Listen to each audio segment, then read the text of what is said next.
Hi guys, welcome back to my YouTube channel. I hope आप सब अच्छे होंगे गाइस। मैं भी बहुत अच्छी हूँ। तो गाइस, मैं आपके लिए आज एक न्यू टॉपिक लेके आई हूँ जिसमें मैं डिस्कस करूंगी अपनी फर्स्ट एंड सेकंड प्रेगनेंसी के बारे में। मैंने एक वीडियो पहले बनाई है जिसमें मैंने अपनी फर्स्ट प्रेगनेंसी के बारे में बताया है। तो चलिए बात करते हैं अपनी। मैं आज बात करूंगी जिसमें मेरी फर्स्ट एंड सेकंड प्रेगनेंसी, जिसमें मेरे दोनों ही डॉटर्स है, और डॉटर्स होने के बाद मेरे क्या क्या सिम्टम्स थे, एकदम डिफरेंट सिम्टम्स थे। फर्स्ट एंड सेकेंड प्रेगनेंसी के बारे में आपको बताऊंगी। तो मेरी फर्स्ट डॉटर है वो मेरी 3 इयर्स की है, एंड देन सेकेंड जो डॉटर है वो 3 मंथ्स की है। तो मैं आज बात करूंगी आपसे कि फर्स्ट प्रेगनेंसी और सेकंड प्रेगनेंसी में क्या क्या सिम्टम्स है मेरे को। सबसे पहले बात करते हैं हम नोजिया की। जो मुझे फर्स्ट प्रेगनेंसी में थी नोजिया और वॉमिटिंग, वो मेरे को स्टार्टिंग से ही थी। डे 1 से जब मुझे पता चला था कि हाँ मैं प्रेग्नेंट हूँ, तो मुझे सबसे पहले नोजिया हुआ, उसके बाद वॉमिटिंग हुई मुझे। और मुझे जो राइट साइड में पैर था, मेरा राइट साइड का पैर, वो मुझे हैवी लगने लग गया था। तो मुझे थोड़ा सा डाउट होने लग गया था कि हाँ मैं प्रेग्नेंट हूँ। जब मैंने किट में चेक किया तो मैं प्रेग्नेंट थी। तो मैंने पूरे मतलब, जब मुझे मेरी जो LMP थी उसके अकॉर्डिंग मैंने चेक किया था। पूरे 1 मंथ में ही कंप्लीट होने के बाद नेक्स्ट डे मैंने जब चेक किया कि मेरे को पीरियड्स एकदम रेगुलर थे, जब मैंने चेक किया तो उसमें डबल लाइन थी, पॉजिटिव था। तो उसमें मुझे, फिर उसके बाद मैंने डॉक्टर से कंसल्ट किया तो डॉक्टर ने मुझे फॉलिक एसिड लिख दी थी। और सेकेंड प्रेगनेंसी के बारे में बात करें तो मेरे को, वो मेरी जो फर्स्ट प्रेगनेंसी थी वो अनप्लान थी, देन सेकेंड प्रेगनेंसी मेरे की पूरी प्लान वाली थी। वॉमिटिंग भी हुई थी, फर्स्ट टू 3 मंथ्स में बहुत ज़्यादा वॉमिटिंग थी। देन सेकंड जो प्रेगनेंसी थी मेरी, उसमें मुझे नोजिया वॉमिटिंग वगैरह कुछ नहीं थी, बस हल्की सी वीकनेस होती थी जब मुझे पता चला कि हाँ मैं प्रेग्नेंट हूँ। वो क्योंकि मेरी प्लान थी। और उसमें मुझे जब चेक किया मैंने तो उसमें पॉजिटिव निकला। बट मेरे को ऐसे कोई नोजिया वॉमिटिंग नहीं थी, बस हल्की सी वीकनेस होती थी, वो भी स्टार्टिंग में बहुत कम होती थी और धीरे धीरे बढ़ गई थी। और बात करते हैं अब हम कि मेरे को वॉमिटिंग कब तक रही फर्स्ट प्रेगनेंसी में। मेरे को फर्स्ट टू 4 मंथ तो प्रेगनेंसी में बहुत ज़्यादा वॉमिटिंग हुई थी। सेकंड प्रेगनेंसी में मेरे को बिल्कुल भी वॉमिटिंग नहीं थी। अब मैं बात करती हूँ कि मेरे को जो क्रेविंग्स थी, उसमें फर्स्ट प्रेगनेंसी में मेरी जो क्रेविंग्स थी वो जो बहुत ज़्यादा मीठे खाने की थी। एंड सेकंड प्रेगनेंसी में मेरे को कोई ऐसी स्पाइसी वगैरह ये सब खाने की क्रेविंग होती थी। मीठा तो मेरे को बिल्कुल उबकाई आती थी मीठे से। मीठा मेरा बिल्कुल खाने का मन नहीं करता था। अब मैं बात करती हूँ अपने जो प्लेसेंटा। जो मेरी फर्स्ट प्रेगनेंसी में प्लेसेंटा था वो पोस्टीरियर था, और सेकंड जो प्रेगनेंसी थी उसमें एंटीरियर प्लेसेंटा था। अब मैं बात करती हूँ वेट गेन की। जो मेरा फर्स्ट प्रेगनेंसी में वेट गेन हुआ था वो काफ़ी ज़्यादा हुआ था मेरा। मैं 48 की थी, मेरा हो गया था 67। इतना वेट बढ़ चुका था। एंड सेकंड प्रेगनेंसी में मेरा कोई वेट नहीं बढ़ा था, क्योंकि मेरा जो वेट बढ़ा था वो 8 मंथ्स के बाद बढ़ा था, 8 और 9 मंथ में बढ़ा था मेरा वेट। उससे पहले मुझे कोई वेट बिल्कुल भी गेन नहीं हुआ था। अब मैं बात करती हूँ कि जो फिटल हार्ट रेट होती है, जो फर्स्ट प्रेगनेंसी में थी वो मेरी फिटल हार्ट रेट वो 150 अबव रहती थी हमेशा। देन सेकंड प्रेगनेंसी में मुझे हमेशा 152, 148, मतलब 155 अबव गई ही नहीं मेरी कभी भी। तो अगर आप इससे कि ये पता लगाना चाहते हो ना कि मतलब अगर हाँ कि बेबी बॉय है या बेबी गर्ल है, तो ऐसा कुछ नहीं होता है कि आपकी फिटल हार्ट रेट कितनी होगी कितनी नहीं होगी। तो इससे कोई आप पता नहीं लगा सकते।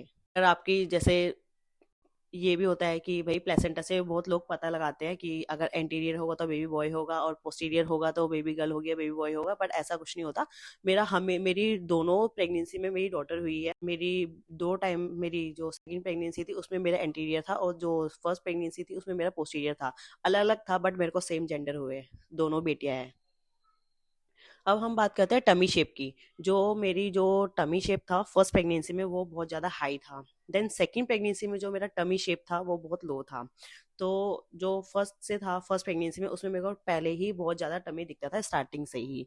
3 to 4 मंथ से बहुत ज़्यादा दिखने लग गया था। और सेकंड प्रेगनेंसी में मुझे कोई बोलता ही नहीं था कि हाँ मैं प्रेग्नेंट हूँ।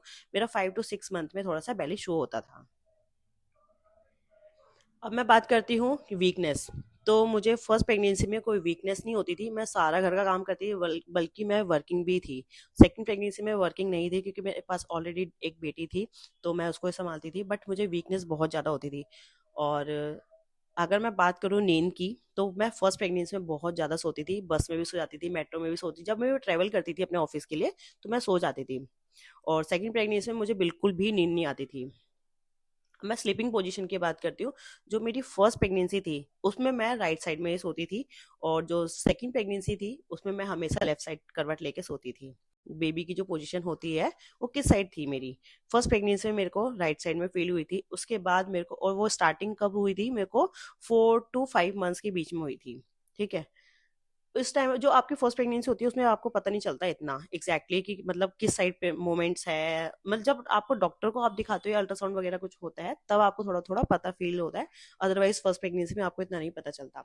सेकंड प्रेगनेंसी की बात करें कि बेबी मूवमेंट्स किस साइड थी, वो हमेशा मुझे राइट साइड में रही है। वो 8 9th मंथ में भी वो मेरी राइट साइड में ही थी। करवट लेती तो इधर से इधर शिफ्ट हो जाती थी, राइट टू लेफ्ट होती थी, बट हमेशा जो मोस्टली जो मुझे रेगुलरली फील होती थी वो जो हमेशा राइट साइड में प्रेगनेंसी, राइट साइड में ही फील होती थी मुझे। अब मैं बात करती हूँ कि अपना स्किन ग्लो, कि मेरा फर्स्ट प्रेगनेंसी में स्किन ग्लो कैसा था और सेकंड में कैसा था। फर्स्ट की बात करूँ, जो फर्स्ट प्रेगनेंसी थी उसमें मेरा फेस एकदम इतना चमक, इतनी शाइनिंग होती थी फेस में, और जो हेयर ग्रोथ था वो भी बहुत ज़्यादा हैवी हो गया था।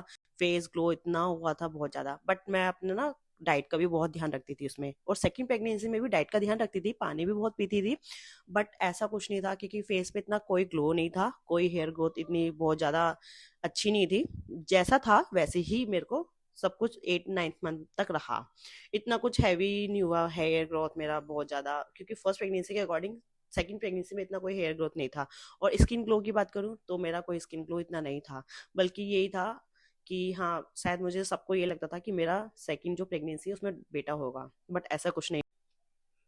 अब मैं बात करती हूँ जब मैंने अपने फर्स्ट विजिट में डॉक्टर को दिखाया फर्स्ट एंड सेकंड प्रेगनेंसी में, तो मेरे को फर्स्ट प्रेगनेंसी में कोई थायराइड नहीं था, कोई शुगर नहीं था, कुछ भी नहीं था। सेकंड प्रेगनेंसी की बात करूँ तो मेरे को थायराइड निकला था, और शुगर वगैरह कुछ नहीं था। उसके बाद आपको क्या होता है, फर्स्ट जब आपको डॉक्टर देखते हैं तो उसमें आपको आपकी फॉलिक एसिड स्टार्ट कर देते हैं, और सेकंड या थर्ड मंथ्स के बाद आपकी ये कैल्शियम और आयरन स्टार्ट कर देते हैं। जब आपको मतलब आपको डॉक्टर चेकअप करते हैं तो आपकी स्टार्ट कर देते हैं। 3 to 4 मंथ्स में आपकी कैल्शियम और आयरन दोनों ही स्टार्ट करेंगे, और फर्स्ट डे से ही आपको बोल देते हैं डॉक्टर कि आप फॉलिक एसिड लेना स्टार्ट कर दो। वो आपके डॉक्टर के ऊपर डिपेंड करता है कि आपके डॉक्टर कब तक आपको बोलते हैं कि फॉलिक एसिड लेनी है। अब मैं अल्ट्रासाउंड की बात करती हूँ, क्योंकि मेरे स्कैन कितने हुए थे, फर्स्ट प्रेगनेंसी में भी 5 अल्ट्रासाउंड हुए थे, सेकंड प्रेगनेंसी में भी मेरे को 5 अल्ट्रासाउंड हुए थे। और जो ब्लड टेस्ट होते हैं वो काफी सारे होते हैं, वो ब्लड टेस्ट आपके डॉक्टर सजेस्ट करेंगे आपको कौन सा कराना है, सीबीसी, एचआर, ये सब, सीबीसी, थायराइड, ये सब आपके चेक होते हैं, एचआईवी वगैरह, ये आपको पहले ही स्टार्टिंग में ही चेक करते हैं कि कोई अगर आपको कोई भी पॉजिटिव है, जैसे थायराइड वगैरह पॉजिटिव है, तो उसमें आपको क्या मेडिसिन देनी है वो फर्स्ट डे से ही आपको बता देंगे डॉक्टर्स। अब मैं डिलीवरी की बात करूं कि जो मेरी सी सेक्शन था या नॉर्मल थी, तो मेरी दोनों ही डॉटर मेरी नॉर्मल डिलीवरी से हुई है। तो कोई भी क्वेरी है तो आप मेरे से पूछ सकते हैं कमेंट में, मैं उसके लिए एक अलग से वीडियो बना दूंगी या कमेंट्स में रिप्लाई कर दूंगी मैं। तो अगर गाइस वीडियो अच्छी लगी हो तो प्लीज़ लाइक करना, शेयर करना, सब्सक्राइब करना मेरे चैनल को। Thank you, bye.